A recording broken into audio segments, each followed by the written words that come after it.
Yung barkadang hindi laging magkasama pero solid pa rin. Alam mo, yung dating araw-araw kayong magkasama, sabay kumain, sabay uwi, sabay kalukuhan. May nagtatrabaho, may mga asawa, may biglang nawala sa GC kasi yung barkadang hindi laging magkasama pero solid pa rin. Yan yung rare friendship na di nadadala ng layo o oras. Pero kahit ganun, kapag naparamdam, walang awkwardness. Hindi kailangan, uy, na-miss 3 years na kayong nagkita pero isang tara, inom lang.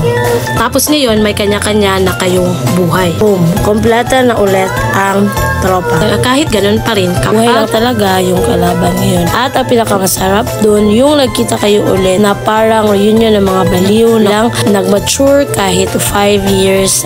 Same jokes, same energy, same love, kahit iba na ang inyong zip code nyong lahat. Ang saya, no? Kahit di kayo laging magkausap, alam mong safe ka pa rin sa kanila. Di mo kailangang magpaliwanag kung bakit ka nawala. Kasi alam nila, di na kayo nakikita, pero bihira na lang mag-chat. Pero kapag nagkita, parang kahapon lang kayo na. Kasi yung tunay ng barkada, hindi nasusukat sa dami ng chat o bilang ng hangout, kundi kung kaano kayo komportable kahit matagal na di nakita. Kaya kung may tropa kang ganito friend, yung kahit matagal nyong di nakita ang isa't isa pero solid pa rin ang samahan, tag mo na yan ngayon dito sa comment section. Sabihin mong kita tayo soon pero kahit hindi, alam mo love kita. Kung nagustuhan mo ang video na to, please do likes, follow, and share na din para spread ang good vibes.